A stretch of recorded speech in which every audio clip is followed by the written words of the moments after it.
Buğa şeyin men ağayım, men ustapım, Kırgızstan Tirası özünün çoğun ordu var. Rahman ağay öz adam imzamayış bilen gelişler bilen joluguşularga gelip kettiler. Al кезде şartqa baylanıştı, densoğluk baylanıştı gelingen mümkünçülük bolbodu. Buna Kuday tuz buyurup, bugün ağayız menen sizler menen çoğu joluguşup oturabız. Emi biraz jana özünüzler aytmakçı masmaçılıkta podcastlar jolluğu biraz kurap geçirek gelip kaldı. Negisi men 20 minut erte gelişim gerek ele. Men barır Moskvada olum bu, qayerda olum, barır Kırgızstan yaşayım da şunday yarım saat geçip bir saat şaşpay varıp iyilikini erte geçiyor. Burası şunday kolunuzdan gelişince vaqt taap yetiştirgenge hareket kıldım. Sizlerden yüzü görüş atkanızga şükürçülük aytam. Men vaqtı, sözdü, köptü söz koyun. Özünüzlerine belirli vaqt olsun, çeneli. Bu yerde bizim liderimiz sizler beri turgan soruğunuzlarga, şulay aytadığım oy maksatınızlarga da soruğunuzlarga tüz olsalar, tüz yok olasılar. Şunun için eğer ruhsat etseniizler, men sözdü bütün Kırgızstan Siyasi Partiyasının lideri özünüzler kolça kos bolganday bizim gelecekteki prezident odası Adımar Adıgan Kimsabayev'e mikrofon uzatın.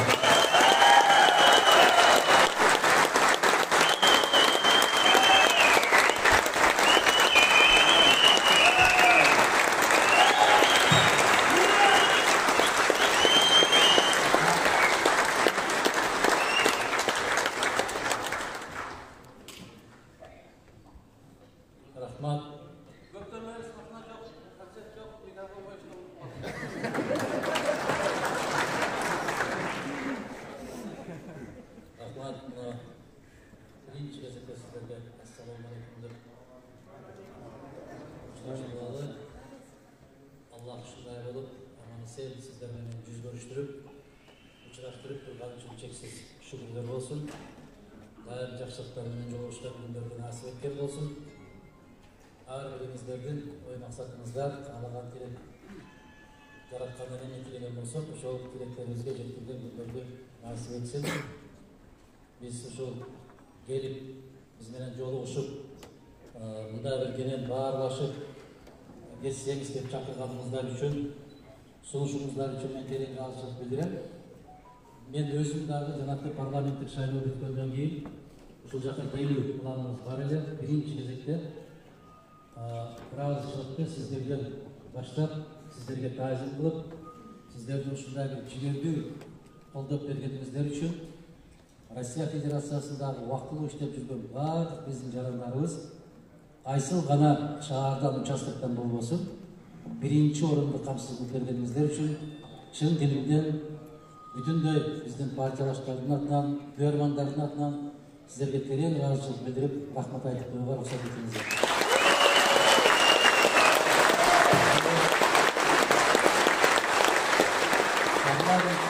Парламенттик шайлоодогу жеңиш бул бүтүн Кыргызстандын эмес, бул 100% эч ашык кеми жок. Бул сиздердин жеңишиңиздер болду. Сиздер күндө өзүңүздөр бул жакта жүргөн менен ата-энеңиздерге, тууган уруктарга, жердештерге, айылдаштарга кайрылып, биздин бир кандайдыр бир таза жолго түшүүгө, туура жолго түшүүгө, адилеттүү жол менен барууга айбегейсиз чоң салым коштуңуздар. Бул үчүн дагы сиздерге рахмат. Себеп биз дайым жолугушканда айтып келгенбиз. Жаңыланууну, Кыргызстанда өзгөрүүнү сиздер жасайсыздар. Сиздердин гана күчүңүздөр менен болот. Себеп ал жакта көпчүлүгү момундай бир ала тоонун алыстан гана карап, анын кадыр баркына жетпесең, ата-энени дагы алыска чыкканда гана кадыр баркына жетпесең, тууган урукту, туулган жерди, киндик камтанган топуракты алыстан жүргөн гана адам сезет, адам билет, ошол баркына жетет. Мына ошол нерсенин баарын камсыз кылган сиздерсиздер.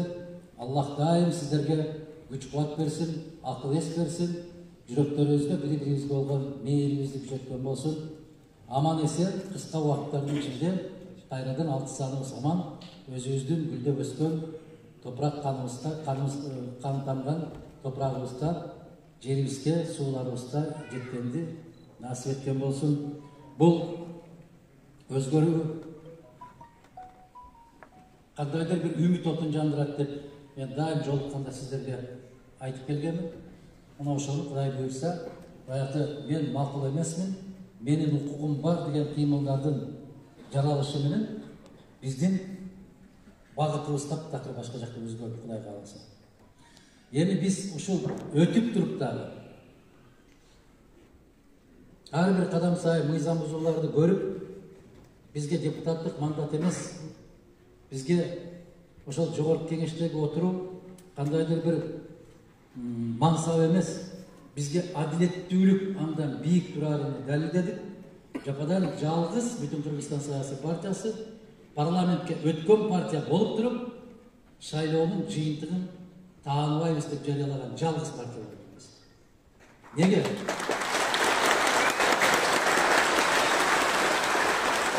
Эмнеге биз ушул жолго бардык? Биз дагы бир жолу баса белгилеп койгубуз келди. Биз адилеттүүлүк деңсеген, биз тазалык деңсеген партия экендигибизди далилдеп койдук. Биз өтүп туруп ошол 14 мандаттан баштатканыбыз бул дагы бир жолу элибизге дагы тарых алдында далил болсун. Бизге андай мандаттын кажети жок, арам. Шайлоонун аркасы менен баруунун кажети жок деп. Экинчи жагы.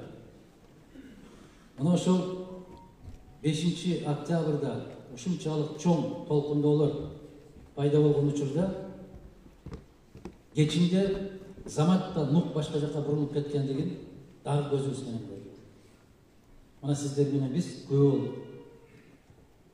Айтышып атат, айрыкча ушул биздин арабыздан да ошол жерде Россияда иштеп жүргөн, Казакстанда, сыртта жүргөн биздин азаматтарыбыз айтты. Эми үчүн бүтүн Кыргызстан партиясы же Адахан Манумаров ошол жерден көрүнбөйт деген суроону көп койдуңуздар. Биз, урматтуу туугандар, эшик турса тешиктен килчү киши эмеспиз. Биз андай жол менен бийликтин алмашуусуна мейли канчалык адилеттүү бийлик болбосун, биз андай жол менен барууга тикеден каршыбыз.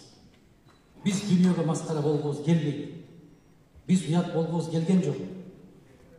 Биз кандайдыр бир ыңгайлуу жагдай түзүлүп калып, өз пайдабызга маселени чечип кеткенден, же улак жерге түшүп калса аны эңкейе калып, көтөрүп алып чабып кеткенден алыспыз садагалар.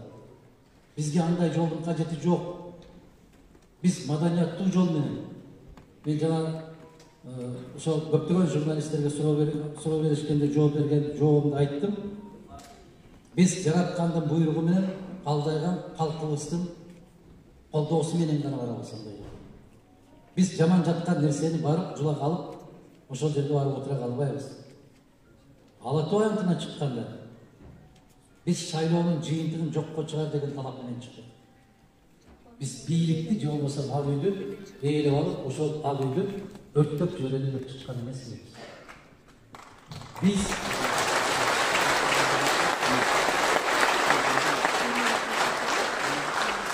доско күлкү, душманда таба болуусун тааныбайбыз деп койбуз. Өз үйүңдүн ичинде болсоң анча байкалбайт экен. Биздин жүрөгүбүздүн сыздаган, айрыкча ушул сыртта жүргөн, башка өлкөлөрдө жашап аткан сиздер үчүн, себеп бардык өлкөлөргө массалык маалымат каражаттарын карасаңыздар, шылдың болуп аткан мамлекетке айланып атабыз. Биз ушундай жолго барбашыбыз керек эле. Ошондуктан жанагы 5 октябрь күнү шайлоого катышкан партиялардын курамынан түзүлгөн координациялык кеңештер. Кээ бир азаматтар аны башкача кылып жеткиргенге аракет кылып атат. Пейили ниетибизде жолдош болсун. Бул аткаруу бийлиги да эмес, башка бийлиги да эмес. Ошол партиялар жыйналып, мындан ары карай биздин талап аткарылды. Шайлоонун жыйынтыгы жокко чыкты. Эми мындан ары биздин аракеттерибиз кандай болот? Кийинки шайлоого, шайлоо конституциялык мыйзам боюнча 90 күнүн ичинде кайрадан өтүш керек. Шайлоо жарыяланбайт. Бул конституциялык мыйзамдын талабы. УШК тездетип ошону жарыялашы керек эле. Биз ушул аракеттерди жөнгө салсак, конституциялык талабы кайрадан кирсек, башка мамлекеттерге күлкү болбосок деген аракеттердин аркасында жүрдүк. Биз кайсы бир министрликти же областтык, же райондук, же шаардык администрацияларды басып алалы деген жапайы ойдон Өте алыс болды. Мына қысқа мезгілдің ішінде бір айға жақын уақыт өтіп қалды. Біздің позициямыздың тақ, таза, тура екендігini мезгіл өзі дәлелдеді.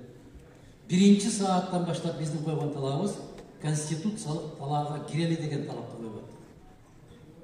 Мына осы кезде арғандай сөздер болып атты, түсінбегені дағы, емі үшін Нодумаров шығарылашпай айтады деп. Келеріңіздер, сындарыңыздар. Неге аралашпай айтасыз дегендер. Біз құрметті туғандар, дайым, бекем тәртіп, тазалық, мыйзамдылық, имандылық деп баса белгілеп бергенбіз. Ошол позициябыздан қылдайды шайбайбыз. Біздің позициябыздың тура екендігini қошна мемлекеттердегі біз үшін стратегиялық өнөктөш болған негізгі тышқы саясаттадағы, социалдық экономикалық саясаттадағы өнөктөшіміз болған Россия Федерациясындағы башқа чет өлкөлөрдүндагы көз карашы угуп атасыздар, көрүп атасыздар.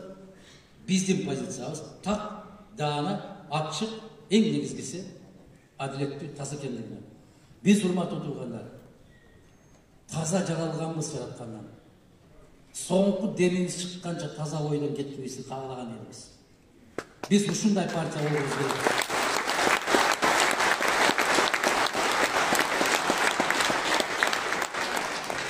Бұл конституциялық мыйзам Кыргыз Республикасының Жогорку Кеңешинин депутаттары жана Кыргыз Республикасынын президентин шайлоо жөнүндөгү конституциялык мыйзамдын 48-чи беренесинин талабы ушундай.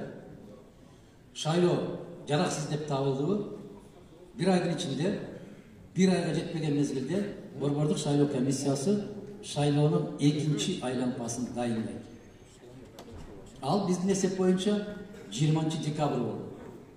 20 декабрда шайлоо сөзсүз түрдө өтүүсү керек эле. Сөзсүз түрдө парламенттик шайлоо. Сооронбай Жээнбеков өз арызы менен кызматтан чегингенден кийин Конституциянын талабы боюнча bir жуманын ичинде Жогорку Кеңеш президенттик чукул шайлоонун күнүн белгилейт. Эгер Жогорку Кеңеш белгилебесе, bir жумадан кийин шайлоо жарыяланды деп эсептелет. Бул Конституциянын талабы.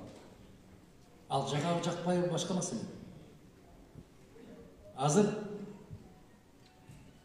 жагдай кандай түзүлүп калды. Шахмат ойногондор бар да, патовый ситуация деп коет. Эч кайда мындай баса албайсың, жүрө албайсың. Патовый ситуация ушундай болуп калды. Себеп 28 октябрдан кийин Жогорку Кеңештин легитимсиз. Жогорку Кеңештин 1 саат иштегенге дагы укугу жок. Аны канчалык элдин талабы деп кыйкырышпасын, указ менен дагы, мыйзам менен дагы анын ишин улантып бергенге эч кимдин укугу жок. Ушуну биз билип коюшубуз керек. Баягы ыйлагандын көзү жаман, айткандын оозу жаман деп дагы да болсо жалгыз биз каларыбыз ушуну какшап айтып атат. Бирок күндөр өтөт, тез эле өтөт. Эртең дагы саанды урабыз чаап. Ошону деле туура айткан экен. Эмнеге укпай калды экен?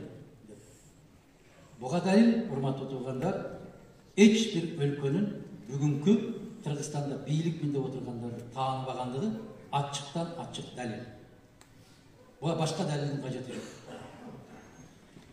28 октябрга чейин конституциялык талаага кириш мүмкүн беле? 100%. Неге кирбеди? Аларга да жооп бере турган күндөр келет. Тилекке каршы дайым кеч түшүнөбүз да биз. Ар бир келген президент мына статья мага жагат, бул статья мага жакпайт. Сөзсүз түрдө тийишкени конституцияда. Коррупцияга каршы күрөшүүгө дагы мүмкүндүк бербей аткан конституция болуп чыгат. Өсүп өнүүгө дагы тыюу салып аткан конституция болуп чыгат. Балеге калган конституция. Мен жакында интервью берип атып айттым эле. Мына Россия Федерациясы биз менен тең алган конституциясын 93-жылы. Ушул 93-жылдан бул күнгө чейин болгон 2 гана жолу түзөтүү киргизди. Биринчисин 2000-жылы, экинчисини июнда киргизди. 30 жылдык тарыхта, дээрлик 30 жыл өтүп атат, 2 гана поправка киргизишти. Биздин Кыргыз Республикасында канча болуп кетти? Өздөрү да санынан адашып кетишти. Ар бир келген президент Конституциянын жаңы редакциясы деп баштайт. Эленай ордуна кой чалкаласты. Жөнөкөй мындай бир илгерки токтомдон дагы кадыр баркы калбай калды. Өтө эле майдалап кеттик Конституцияны. Мына ушул көз караштар боюнча өзүмдүн пикиримди билдирип койсом, кээлер айтып атат, жазып атат. Эми кээлер деген түшүнөбүз биз кимдер экенин. Жалданмалар. Азыр ушундай мода болуп калды. Ар бир короого 50дөн 60тан жалданмаларды киргизип коет дагы, укпайт дагы, көрбөйт дагы, баса берет, жаза берет жанагы. Моомдай кылып коюп туруп эле ура берет. Эмнеге десең өзү билбейт. Билет. Кыйналды. Ушундай деп айт деди. Мына ошол жаштарга деп пикирабыз. Ошол жерде отурган 60-70-нин баары жаштар отурат моомдай кылып. Эскилер кетсин деп коет. Ойгонгондор. Мен айттым, үйгө барып атам менен энеңди да кууп жибер. Алар дагы эски.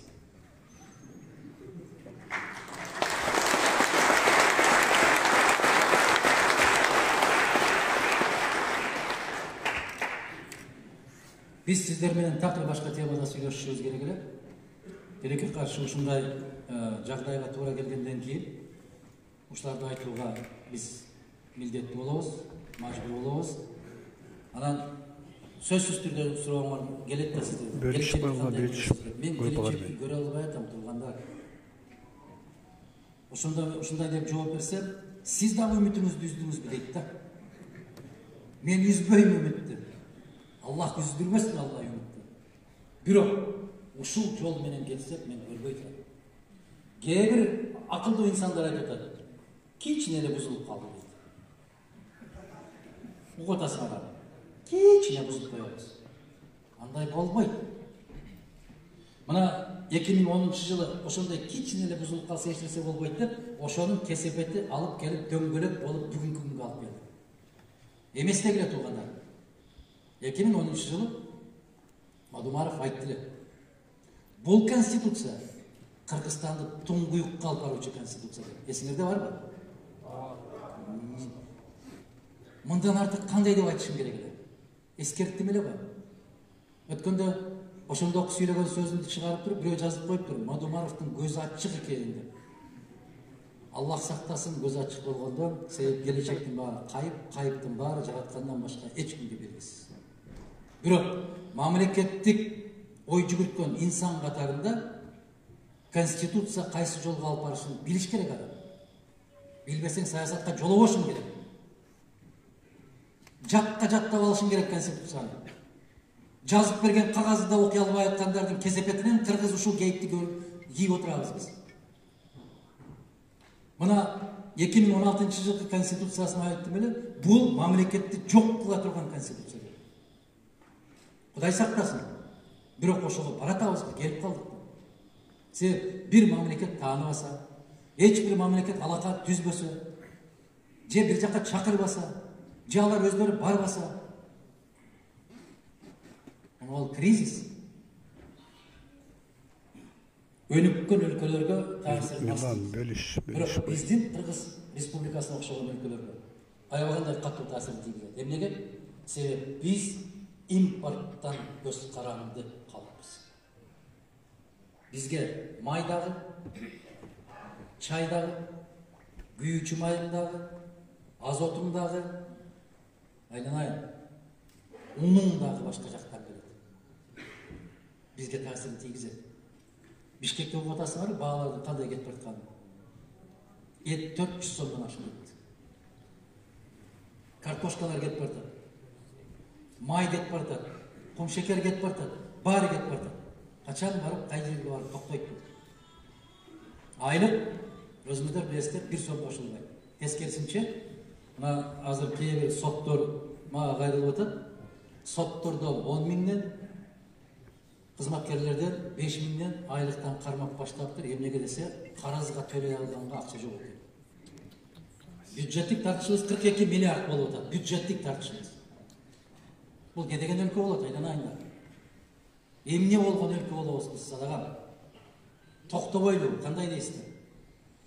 Мен улам чыккан сайын кайрылып атам. Токтогулачы садаган. Токтогула, токтот. Кимиң ким болсоң ошол бол. Бирок башка өлкөлөр менен мамилени түздөшүбүз керек. Биз өзүбүз тартып кете албайбыз, ачык айтайын. 42 миллиард бюджеттик тартыштыкты кантип жеңебиз? Мына ушундай оор кырдаалга келип калдык. Мен түшүнбөйм, кандай баатыр болуш керек. Азыр көрүп атасыздарбы? Билгени деле, билбегени деле мен министр болушум керек. Өкүл баладан көп нерсе жок экен атам. Не болуп кетти?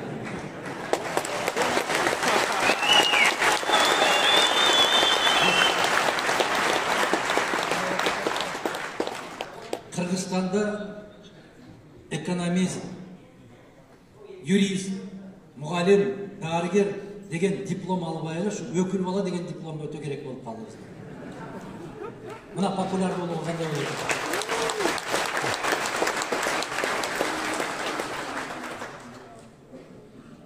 Мага көп айтышат.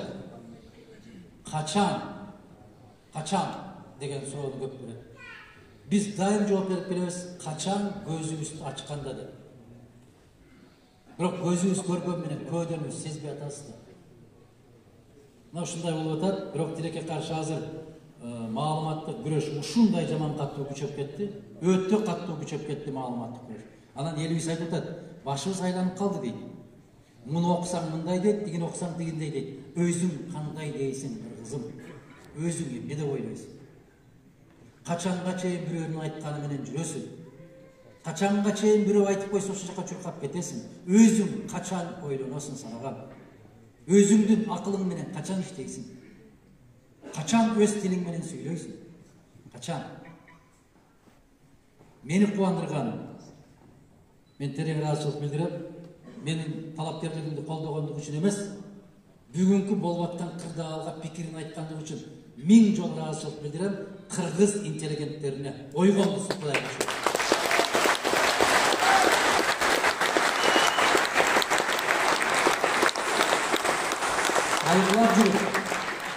сайыгылап жүрүп, урушуп жүрүп, жаман көрүнүп жүрүп, түрткүлөп жүрүп, кыргыз интеллигенттер ойгонуптур. Мен мына кече түштөн кийин өздөрүнүн жыйынын өткөрүптүр, чоңойтулган жыйынын. Мына ошол кабыл алган чечимдеrini жибербедиктир мага WhatsApp'та. Ошол архитекторлор дагы, театр ишмерлери дагы, жазуучулары дагы, окумуштуулары дагы, бардык сүрөтчүлөрү да бардыгы биригип отуруп, интеллигенттер өткөндө бир пикирин билдирдилер. Конституция одоно түрдө бузулду, мыйзам талаасынан чыгып кетти деп. Мен ошондо Кудайга шүгүр дедим. Бүгүн аябай таң калтырганы, мына ошол академиктер, эл акындар, эл жазуучулары, эл сүрөтчүлөрү, эл артисттери биригип отуруп, бирөө сүйлөптүр дейт, мен көрө элекмин. Мага ким кече бирөө айтып берип атты, бүгүн айттыбы? Мен Мадумаровду жакшы көрбөйм дейт. Мадумаровду сыйлабайм дейт. Бирок ошол кишиден башка эч ким калган жок. Биз интеллигенттер ошол кишини калдырабыз.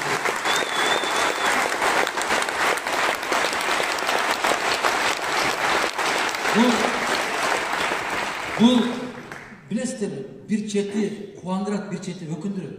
Эмнеге? Кубандырганы ошолордун түшүнүгүнүн пайда болуп, бүгүн эч кандай жагдайга карабастан үнүн чыгарып калгандыгы бул аябай чоң көрүнүш. Мен 30 жылдан бери кыргыз интеллигенциясынын үнүн укпадым эле. Мындай кадамга, мындай чечимге барат деген ишеним жок эле. Өкүндүргөн эмне? Өкүндүргөнү ар кандай жакшы нерседен кыйшык нерсесин издеп чукулап турган. Ушунан дагы бирдеме издейт. Эмне издейт? Өзүңүздөр байкайсыздар 2-3 күндүн ичинде. Дагы бир бала издейт. Жакшыбы жаманбы? Biz özümüzdün pozitsiyamızda pikirimizni ayta berişimiz gerek. Tuңгуюкка күндөн күнгө чөгүп баратабыз. Эгерде биз ушундай учурларды унчукпай отуруп алган болсок, билбейм, адам, инсан өзүнүн алдында, өз аберинин алдында өзүн өзү кечирет. Биз ушул принциптер менен, ушул ишенимдер менен барышыбыз керек. Урматтуу туугандар, мына жактан суроолор аябай көбөйүп кетти. Менин суроома жооп бербеди деген сөз болбосун. Биздин принципти билесиздер. Соңку суроо калганга чейин жыйын өткөрөбүз деп айтабыз. Эгер кайталанып кеткен болсо, эч кимисин бөлбөңүздөр, баарын бериңиздер. Меникини ылгап алып калды деген нерсе калбасын.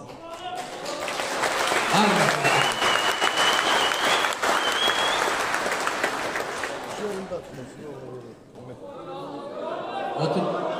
Makul. Otur olasın. Rahmat. Rahmat.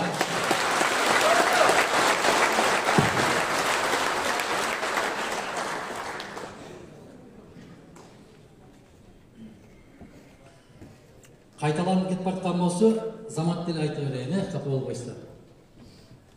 Момундай койгон ирети менен баштайбыз. Ассаламу алейкум, Адахан агай, сизди президент кылып алабыз. Менин суроом жок, суранычым бар. Сиз бийликке барсам, Россия менен кош гражданство кылабыз дейсиз, орустардын колониясына болуп калбайбызбы деп корком. Тескерисинче, эгер кош жарандуулукту алган болсок, колония болбостон тең ата болуп калабыз. Колония болуп калыш үчүн ал атуулук эч кандай тиешеси жок. Мына эмне үчүн мен ушул жолго барышыбыз керек деп атам. Жыргагандан эмес.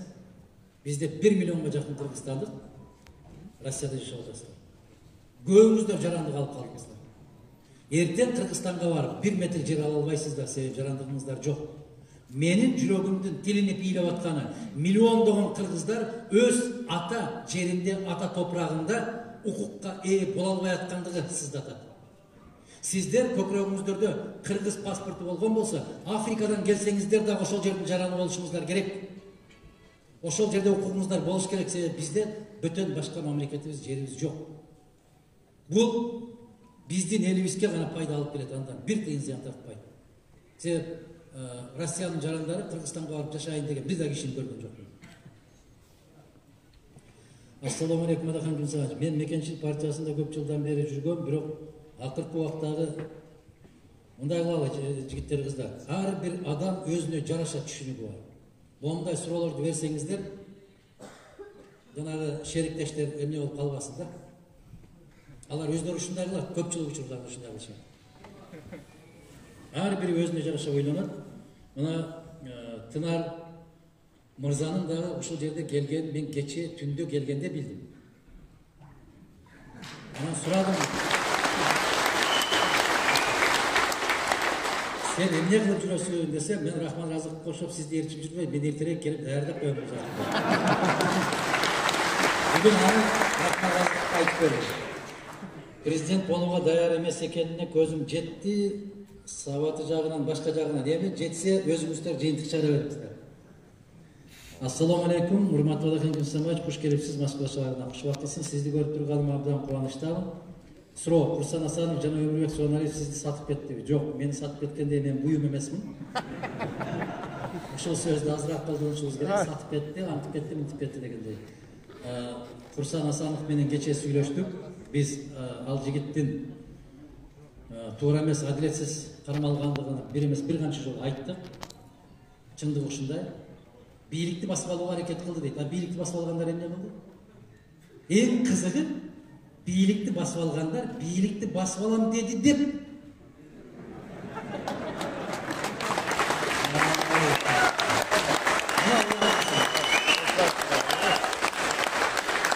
Кыргызстандын келечеги үчүн Садыр Жапаров менен биригүүгө эмне тоскоол болуп атат? Жапаров жөнүндө оюңуз дейт.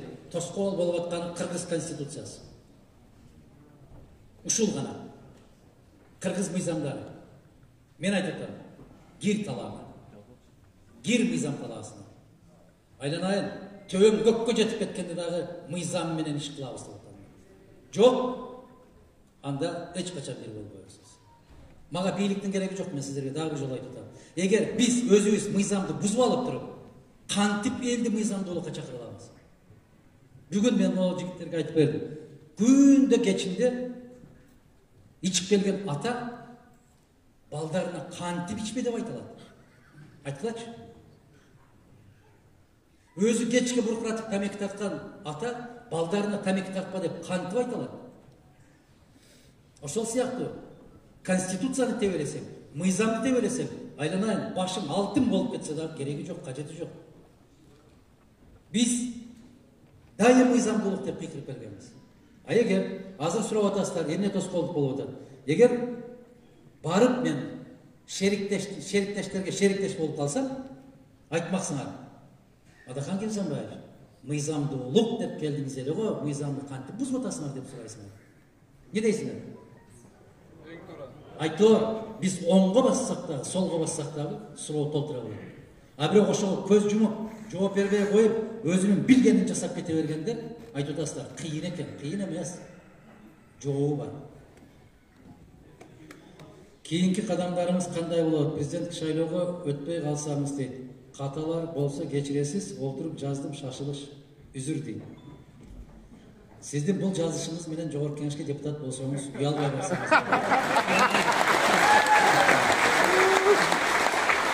Биздин кийинки кадамдар кандай болот? Жалгыз жаратканга белгилүү. Бул бир, экинчиден, калдайган калың калк кандай чечим кабыл алган болсо, мен калк тарабында болом.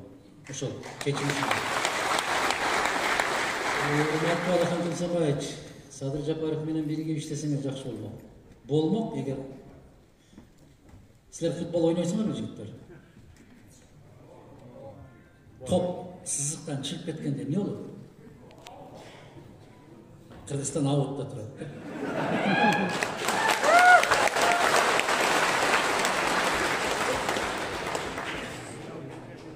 Азизбек деген берген экен. Ошол суроону. Саламатсызбы Адахан агай? Сизди сыйлайбыз, урматтайбыз. Сураныч, сиздин каттуу айтып урушканыңызда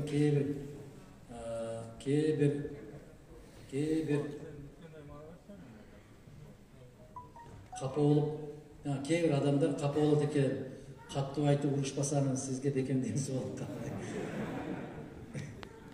Менин так ачык айтып койгонумду уруш катарында кабыл алып окшойсуздар, Эми езилип ылжырагандардан деле тажадык бар. Мага чыдап койгулачы бир. Эң кызыгы, урматтуу туугандар, мындайда сылап, сыйпап, сен жакшысың, сен аяйсың деп буу өлтүргөндөрдөн этият болгон. Канчалык урушса дагы чындыкты сүйлөп атса ушуну айткан. Бир акылман киши айтканда, бирөөлөр бар дейт. 7 күн катары менен башыңдан сылап, сени менен кошо ыйрап туруп, жарга түртүлөт дейт. Бирөөлөр бар дейт. Кечке урушуп туруп, сүйрөп тартып чыгарып коет дейт. Мына ушундай айырмасын сезип атасыздар. Саламатсызбы Адахан Кемсанбаевич? Азыркы Кыргызстандагы абалга кандай баа бересиз? Бердим. Өкмөт башчы туура иштеп жатат деп ойлойсузбу? Топ талаадан чыгып кетти туугандар. Жок дегенде баягы мында дарбазачынын алдында мондай сызык бар. Ошол жерге киргенден кийин жыгылып калса 11 метр берет. Ар бир нерсенин эрежеси бар. Эми караңыздар. Футболду ким ойлоп тапкан? Англия. Эми караңыздар. Африкага барсаң дагы, Аравияга барсаң дагы, Азияга келсең дагы, дүйнө жүзү бир эреже менен ойнойт, туурабы? Конституцияда ошондой. Эми үчүн башка өлкөлөр тааныбай атат? Силер Конституцияны тааныбай атасыңар деп баалабай атат. Сүйлөшпөй атат. Кызматташпай атат. Себеп алар өздөрүн сыйлаган өлкөлөр.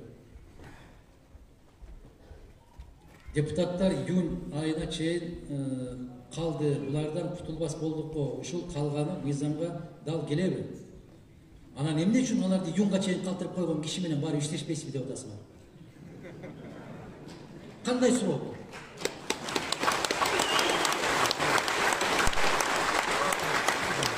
Же кийин ошо кишиге кошулуп калсаңыз, ошону менен кошо жооп берип калсаңыз деп атасыңар. Андай болбойт.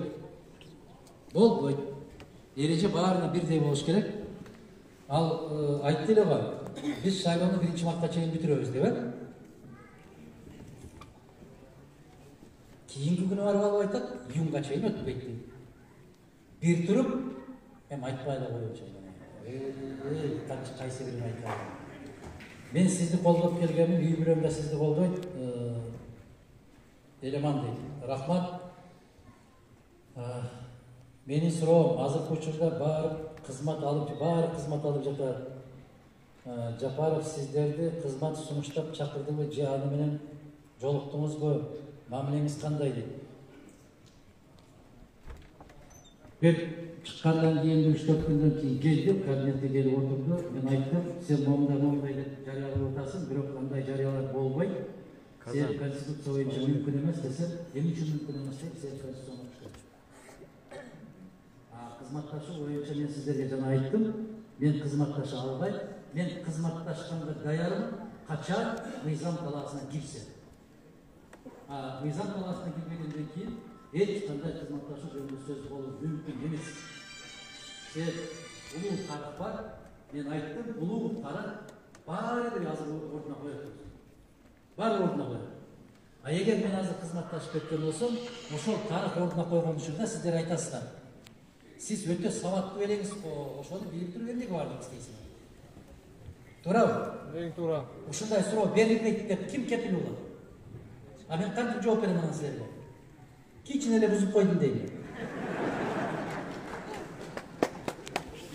Азыркы учурда президентке талапкер сиз менен Жапаров ортосунда жарыш болоору билинип калды. Бирок көпчүлүгү садыр деп жатат. Эгер өтпөй калсаңыз эмне кылабыз? Же кызмат сунуштаса иштеп киресизби шайлоодон кийин дейт. Айттым мен жана. Эртеңки боло турган иштин баарын жараткандан башка эч ким билбейт. Дагы бир жолу айтам. Кандай болгон учурда дагы мыйзам. Мени азыр Бишкекте дагы көп ысындап атат. Мыйзам деп эле отура бересизби деп. Анан эмне дейт? Эмне дейт? Айтпачы. Ассаламу алейкум, Алахан Бизанбаевич. Ушунун баары билесиздерби, эмненин кесипети болду. Ушул улам төңкөрүш болгондо, төңкөрүш жасагандардын укуктук баа албагандыгынын кесипети менен болду. Кайра кайталанат.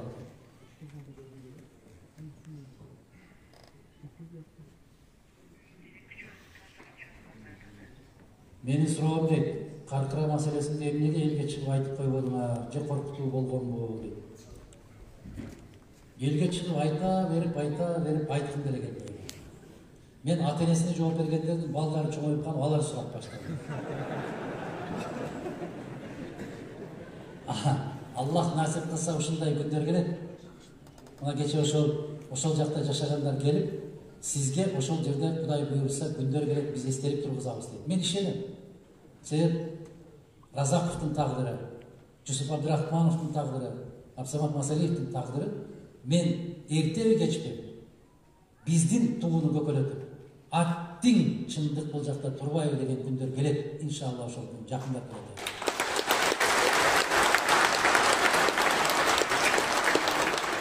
Эмнеге ар жерде ар кандай сүйлөйсүз? Айылга барганда хадистен сүйлөйсүз. 2 күн мурун түз эфирде жалаң орус казак акылмандарын мисал кылдыңыз. Хадис айтсаңыз болбойт беле? Кимдер менен кошуласыз? Аллах кошкондор менен кошулабыз. Эгерде мен сүйлөп аткан сөзүмдү түшүнгөн киши болсо, мен ага хадис менен түшүндүрөм. Эгер мени менен сүйлөшүп аткан киши хадистен эмес, тарыхтан же шарияттан кабары жок болгон киши болсо, мен мисалы 7 жашар балдарга барып, 9 жерде 2 18, 9 жерде 5 45 деп айтпайм. Себеп түшүнбөйт да. Көбөйтүүнү, бөлүүнү билбейт да. Мен ошол ар бир киши менен сүйлөшүп атсам, ошого жараша сөз сүйлөйм.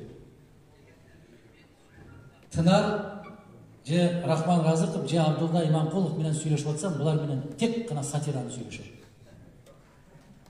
Аябай каттырып күлөбүз.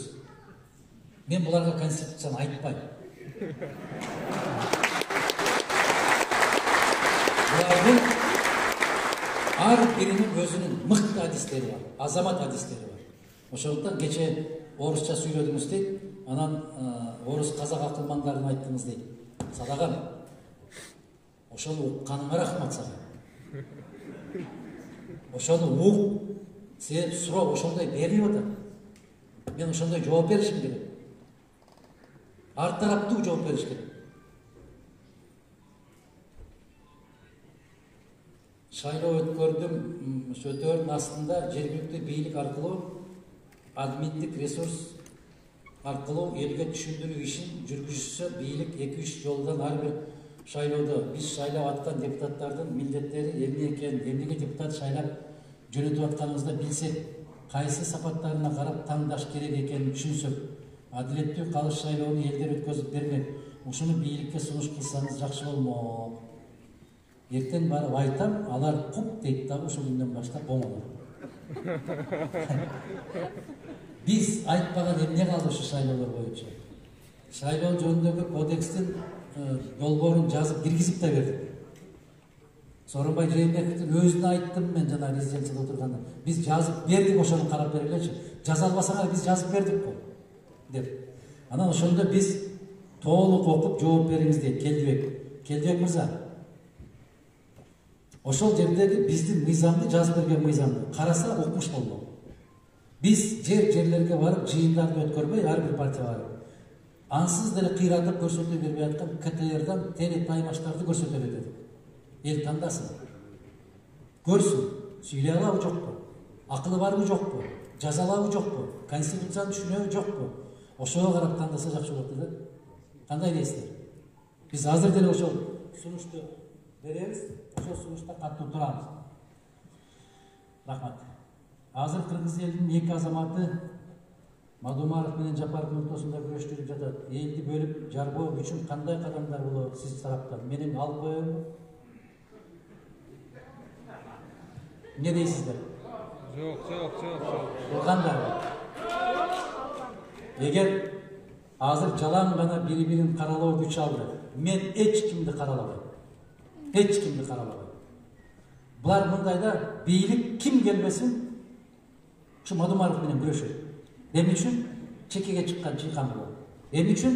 Туура эмес иштердин көзүнө сайып айтат. А кеткенден кийин эл айтат. Мана караңыздар, 120 депутат. Атамбаев чүчкүрсө да ак күчүбүз дейт. Титиреп кетишет. Жээнбековдикилери менен секирип өтүштү. Кечеки журдатасын, кечеки досторун кол тийбестигин конституцияны бузуп кабыл алып беришти. Калппы? Мадумаров эмне деди ошондо? Атамбаевден кол тийбестикти алып салуу туура эмес деди. Кол тийбестикти алып салуу туура эмес, кол тийбестикти мыйзамсыз конституциялык мыйзамды бузуп кабыл алган деди. Се мыйзам артты күчкө ээ эмес. Мыйзам артынан иштебейт. Мыйзам артынан иштейт бир учурда, могу жерде юристтер болсо билет. Эгерде жаранга жеңилдетүү шарттары каралса, оорлотуу шарты артта иштебейт. Түшүнөсүзбү? Бүгүн кой уурдаганга 5 жыл болсо, мисалы, сиз бүгүн уурдадыңыз. Сиз соттолдуңуз 5 жылга. Bir жылдан кийин кой уурдаганга 7 жыл болуп кетсе, сизге 2 жыл кошпойт. Түшүндүңүздөрбү? Ошондуктан ар бир нерсе өзүнүн убагында айтылганы дурус. Биз мыйзамдуу иш-аракеттер болгон болсо дайым айтабыз, колдойбуз, ким болсо ошол болсун. Бирок мыйзамсыз болсо, аны менен күрөшөбүз. Ассаламу алейкум, урматтуу кыргыз эли жана урматтуу Самаж. Менде өтө эле көп арасынан бүгүнкү күндө актуалдууларына токтолоюп, эгер сиз Аллахын колдоп президент болуп калсаңыз, Садыр Жапаровду премьер кылып иштетесизби? Кол сунуп, кетес келсинче Жапаров президент болуп калса, сиз премьерликке сунуштаса иштеп бере аласызбы дейт. Биринчиден, бул жыйын сиздер менен жолугушуу, бул президенттик компанияга болгон үгүт насаат иштери эмес. Бардык жагынан биз өзүбүз мыйзамды каттуу карашыбыз керек. Мен мындай кылып жиберем, мен тигиндей кылып жиберем деп ошол азаматтар гана айта алат. Себеби аларга мыйзам иштебейт, а бизге мыйзам каттуу иштейт. Ал жака дагы бир азамат барып калды, 2 азаматты жиберди БШКга, Борбордук шайлоо комиссиясына. Жеке бир маселелер менен, өзгөчө бир тапшырмалар. Түшүнүп атасыздарбы? Ошондуктан кээ бир суроолорго моундай деп жооп берип койгон болсо, сиздер ойлобоңуздар, жооп бергиси келбеди же башка деп. Биз бардык тарабын эске алышыбыз керек. Болуп калсам деп ошол жигиттер айтып атат. Же аларга конституция бар. Мана кече Жалал Абадта bir kızık okуя болду да. Кызык окуя болду. Bir ay башка биримдик үчүн жанын берем дегендерди баары топтолуп алып, ыйлап жиберишти бактылуу болду. Мана биздин бүгүнкү күндөгү абалыбыз ушу. Кандай дейсиз? Токтолушубуз керек. Мадахан агай, оор кылмыш жасап түрмөгө түшкөндөрдүн, коррупционер уруулар жазасын күчөтсө болобу, алар түрмөдөн тооба келтирип чыкса жакшы болот эле, азыркылар түрмөдө зек болуп чыгып жатышат дейт. Алар тооба келтириш үчүн биринчи ал жерде тооба келтире тургандар болуш керек да.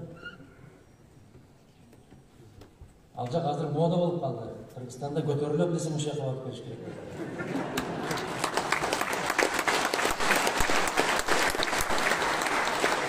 Assalamu alaikum Мадахан агай. Убактылуу өкмөттүн мүчөлөрү кимдер? Алар кандай жазага татыктуу деп эсептейсиз? Азыр алардын мүчөлөрүн эмес, башкаларын дагы тааныбай калдык. Себеби түштөн кийин башка болуп калат баары. Мен азыр бирөөнү айтсам, эртең башка болуп калат. Айтты го өзү. Мен карайм баарын. Bir günde 3'ü almış atmayın. Alardı bilip, jattak kalışka bir verir alırız. Oşan için canlı koyalım. Bugün barda erten yok. Sizden bir soranır, sizde Japarov menen birigingizlerdi elin köpçülüğü kağlaydı. Emneni kağlaydı deyiz, emneni kana kağlaydı. Menin özümdün yaşoğumdu, özümçe yaşap ötkönge ruhsat veresizler mi? Kanday deysiz? Men de adamım, men insanım. Buga çey dagы kimlerden aytpadılar. Bunu menen biri, kanı menen biri. Buga koşul, diğige koşul. Kaçan sizler bir jakşı adamda aytasın, uşuğa barıp koşul dermiş. Emnege şu tınar menen birge jür dep aytpayсыңар. Emnege razı kırtı canımdan getirbe dep aytpayсыңар. Emnege aytpayсыңар. Je bular öte kaza bu.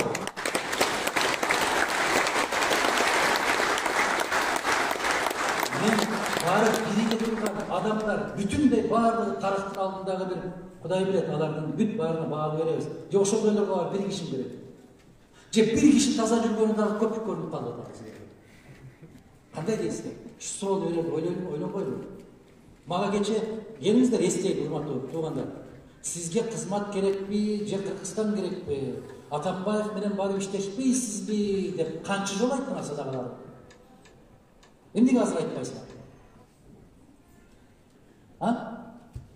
Kıçkaçta $600 algan kişinin kanka işletetleriniz deyip bugün meyin bakmaksınlar.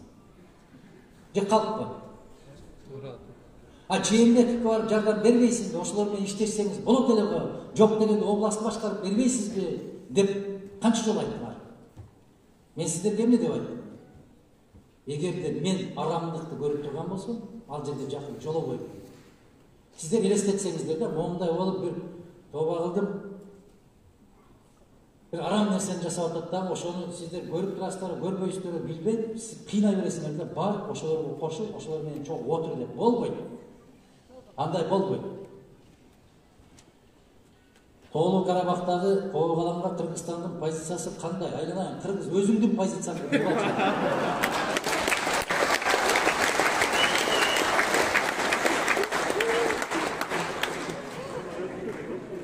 Bunu жазган кишилер урусту деп айтасыңар.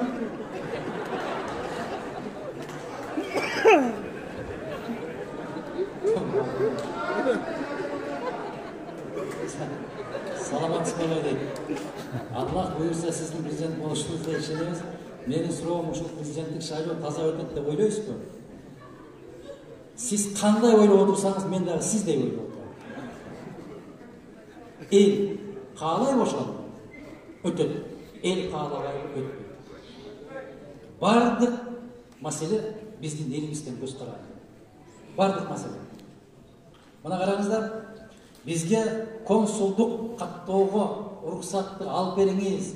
Biz barız japatırmak barabız dedinizler. Men bir yıl алар менен жаман жакшы айтышып отуруп, консулдук каттоого киргиздик. Канча киши бар мына? 7.000 киши бар. А Москва областында канча киши бар? 700.000 киши. 700.000 kişinin 10% varsa 70.000 barmadı. Biz 99%'ımız barmadık, 1%'ımız barmadı. Anam өлkөнү өзгөртөбүз. Кандай дейсиз? Мамлекетти өзгөртүү туугандар, мен сиздерди ашыра мактап жибербейм. Мамлекетти өзгөртүү сиздердин колуңуздарда. Дагы бир жолу айтам. Баса белгилер. Сиздер кандай кааласаңыздар ошондой болот. Сиздердин каалооңуздардан. Мен кээ бир 2-3 жигиттер менен отурганда ачык айтып атам. Сиздер бул жакта айлыктын чоңун издеп жүргөнчө, ал жакта жер жок болуп атат. Эл жок болуп атат. Адахан Кенсенбаевич, Кадамжай району Майдан элдин атынан чоң рахмат. Сиздин жардамыңыз менен Шанбисай ачылбай токтоп турат. Сизге чоң рахмат.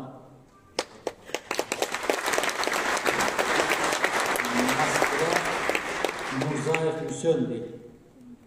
Кудай кааласа, биз ушундай бир алдыбызга максат кылып койгонбуз. Шанбисай эле эмес, Солтон Сары дагы, Жерүй дагы, Кумтөр дагы Аллах насип кылса бир күндөр келет. Бүтүндөй кыргыз менчигин өтөөр күндөр келет. Ал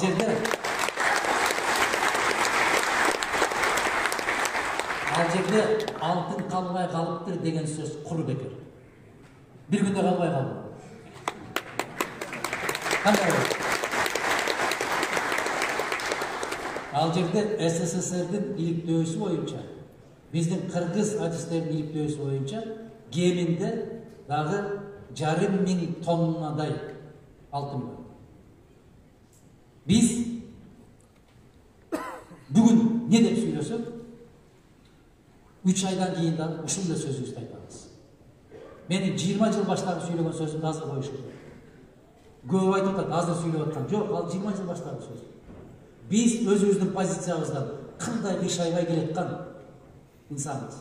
Кандай бишайбай. Азап чегебизби, жаман көрүнөбүзбү, түшүнбөй каласыздарбы? Баары бир кандай бишайбай келатабыз. Кандай бишайбай койгон жокпуз. Кыргыз кен байлыктары Кыргызстандын энчиси болушу керек. А эгер Кыргызстандын энчиси болбосо, кыргыз керегине иштебесе, андай байлыктын баарынан жок. Менин позициям ушундай болуп келген, ушул бойдон калат. Өзгөрүүбүз.